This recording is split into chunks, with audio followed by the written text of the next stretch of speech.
Is always LG and Edna's grandson. You might want to check the will. You may not be in it anymore.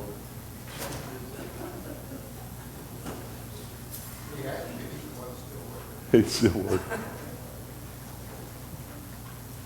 Hope you had a great holiday season. Perhaps the best part of the holiday season is time spent with family, and I hope that you got to spend quality time with yours. There's a lot of talk in our society about traditional family values, which is interesting because so few in today's society actually experience what we call traditional family.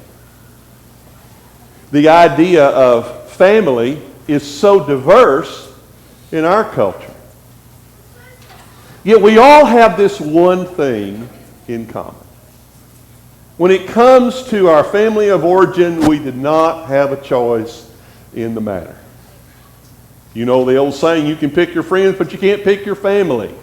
And that is certainly true. You may remember a time when you were a kid and you said to one of your friends, I wish my family was like your family. Or I wish I was a part of your family. For some reason, we often think that the struggles and the challenges we face as family are exclusive to us. But all families experience challenges and struggles. Family can be very difficult. The terms husband, wife, father, mother, brother, sister are not emotionally neutral. Those words, those people mean something to us on an emotional level, whether that's a positive emotion or a negative one. It's interesting to me that when you look in the Bible, there are really no examples of great families. No family you would point to and say, I want my family to be just like that. Mary and Joseph and their young son Jesus were on their way back home from Jerusalem. They had gone a day's journey when Mary asked Joseph, have you seen Jesus? And Joseph said, no, I thought he was with you. They didn't know where their 12-year-old son was.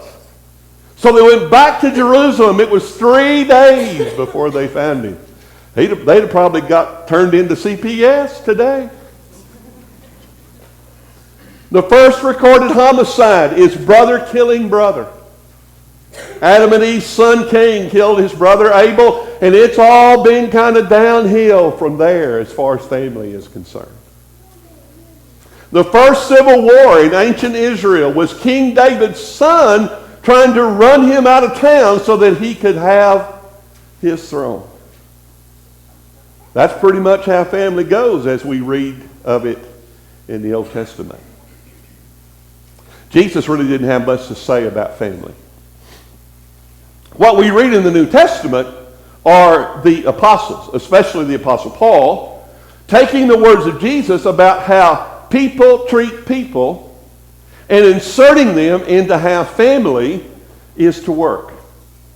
These teachings that we read in the New Testament, primarily, again, from the Apostle Paul, were so new, so foreign to a culture where women were barely ahead of cattle in value. And children might not be given a name for months because the infant mortality rate was so high. So you wonder how many nameless children died at that time. Paul's teachings, which were an application of the teaching of Jesus to family life, elevated the value of all human life, especially women and children. Now here's how important the New Testament teaching on family is.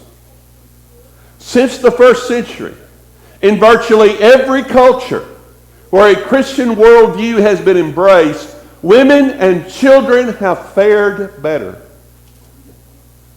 And in every culture that has failed to embrace a Christian worldview, women and children have suffered.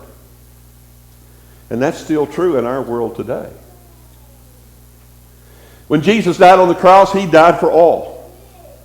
Men, women, and children equally. Women and children can be heirs of the kingdom of God just as much as men. And that teaching was radically different in the first century world, where women had few, if any, rights when compared to men, and children basically had none. So what seems commonplace to us about family, what in our society is becoming old-fashioned, in the first century world was something totally new. And as our society moves further and further away from a Christian worldview, the ones who will suffer most will be women and children. And you can already see that happening in our culture. There is a segment of our society that has abandoned traditional marriage, traditional family values. And the group that has been thrust below the poverty line are women and children. The majority of crimes, the majority of those incarcerated in our society are people who come from this segment of our society. 2,000 years ago, Jesus breathed life into a culture. And today we are foolishly, blindly, moving toward becoming what they were before Jesus came. At the cross, men, women, and children are all equal. And here's what that looks like in family. Children, obey your parents in the Lord, for this is right. Honor your father and mother, which is the first commandment with a promise, so that it may go well with you and that you may enjoy long life on the earth. Wives, submit to your husbands as is fitting in the Lord. You don't know my husband. Wait, he's not through. Husbands, love your wives and do not be harsh with them. That is, don't treat them like your horse or your slave. Fathers, do not embitter or exasperate your children, or they will become discouraged. Another version reads the last half of that verse, if you are too hard to please, they may want to stop trying. So why single out fathers? Because a father's word weighs heavier than a mother's. In that culture, a father's words were law. And children were more like slaves or work animals and were often treated as such. So you can see how radical these words would have been. The children sometimes, although they need discipline, sometimes the words we choose, and by we I mean us fathers, can crush the spirit. Fathers are more prone to do that than mothers. Husbands, be considerate. That is, be understanding. Be sympathetic of her feelings. And I can just picture the faces of husbands in that day, hearing that for the first time with looks of confusion, amusement, even disdain as they hear those words. Husbands, be considerate as you live with your wives and treat them with respect as the weaker partner and as heirs with you of the precious gift, the gracious gift of life, so that nothing will hinder your prayers. And they never heard anything like that when it comes to husbands and wives. So in summary, we have husbands, love your wives, be considerate. Wives, submit to your husbands. Children, obey your parents. Fathers, don't discourage your children. Now here's the tension we all feel. You and I don't come from an ideal family. I may have burst some people's bubbles, I don't know. If you are married and or have kids, you have created a family that is not an ideal family. There is the ideal, and there is reality, and there's a gap. One of the important things about how Jesus taught is that he pointed to an ideal, yet he refused to condemn those who fell short of that ideal. Jesus said again and again, the kingdom of heaven is like.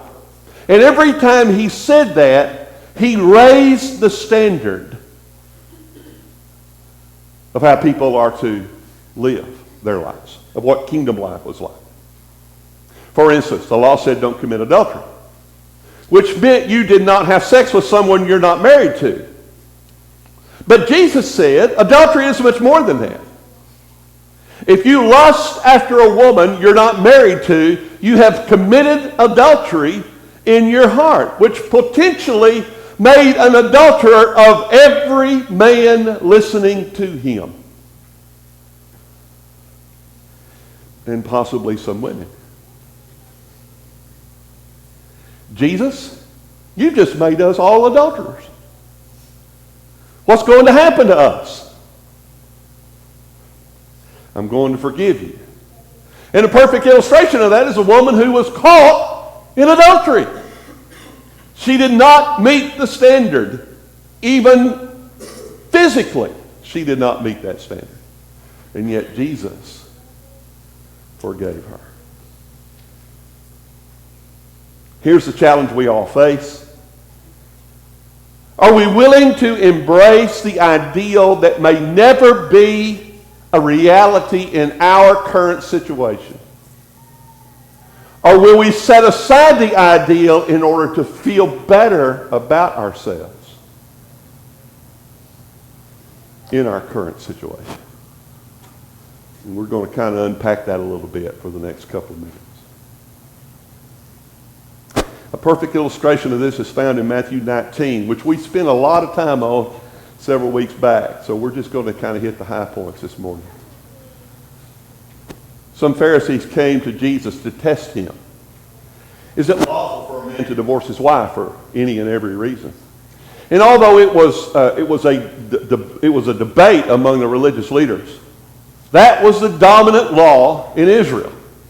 That a man can divorce his wife for any and every reason. No-fault divorce is not new with us. A man, not a woman.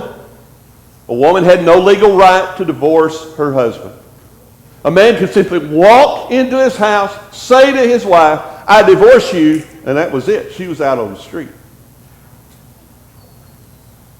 So Jesus responds, haven't you read, he said to these very well-read teachers of the law, that at the beginning, the Creator made them male and female and said, for this reason, a man will leave his father and mother and be united to his wife, and the two will become one flesh. So they are no longer two, but one flesh. Therefore, what God has joined together, let no one separate.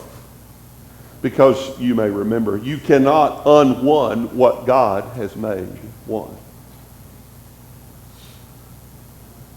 So why then did Moses command that a man give his wife a certificate of divorce and send her away? And Jesus corrects them. Moses permitted you to divorce your wives because your hearts were hard. But it was not this way from the beginning.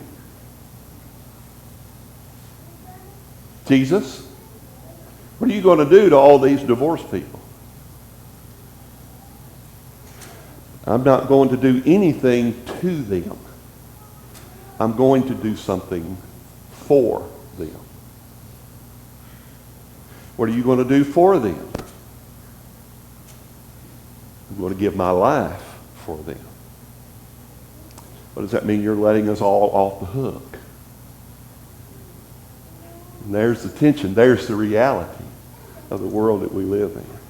There is the ideal, God's ideal. And there is reality. And there is a tension between those two. And what we want to do is we want to resolve the tension. We want to close the gap. But how do you do that when you've already fantasized about your coworker? And how do you do that when you're already divorced? Unfortunately, too often, what we do what the first century Jews had done. We let go of the ideal. We ignore the ideal. We turn Moses permitted into Moses commanded.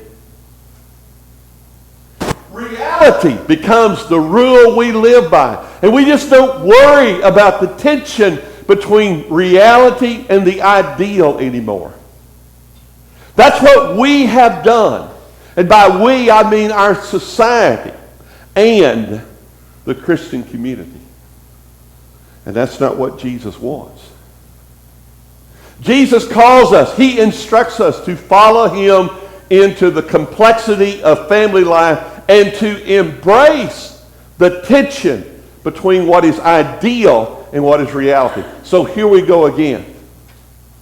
Are you willing to embrace an ideal that you may never experience, may never be reality in your current situation? Or will you set aside the ideal in order to feel better about yourselves in your current situation? As followers of Jesus, we do not have permission to set aside, to dismiss God's ideal simply because we have decided that it is archaic, or too many of us have failed already. As with most of what Jesus taught, when we follow Jesus into the teachings about family, we're going to feel uncomfortable. Are you willing to embrace a standard that perhaps you've already fallen short of and perhaps will never be able to experience, and deal with the discomfort and the pain and the regret of failure, knowing that God's grace will envelop you in your failure? Or will you just opt to change the rules, to ignore the uncomfortable teachings of Jesus in order to create a family system that's comfortable and makes you feel better about yourself? Now here's why this is important. Have you ever known a man or a woman who is divorced, regardless of their views about the Bible or God, who wanted their children to experience divorce? Has any parent ever said to their child, "My divorce from your mother, father was such an awesome experience, and I hope you get to experience that someday"? Regardless of your view of Scripture, regardless of your view of the direction our world is headed, is the ideal of Jesus better? Or is the world's reality, because it has rejected Jesus' ideal, better? There is something inside each person who has experienced divorce that refuses to lose sight of the ideal when it comes to their kids and their grandkids. Have you ever talked to a single mom raising two small children who said, "I hope my children get to raise their children alone"? Has there ever been a divorced dad who gets to see his kids one night a week, one weekend a month, and every other Christmas, who says to his kids, "This is what family is all about"?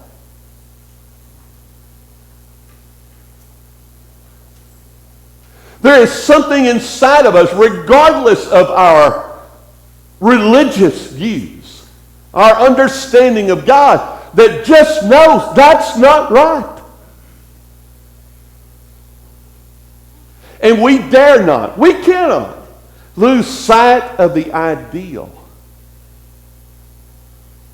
which means we must embrace that tension, the gap between the ideal and our reality. And we must not reject the ideal just to make us feel better about our failure to live up to it. To do so is to doom our children and perhaps our grandchildren to experience the same pain and regret we have experienced.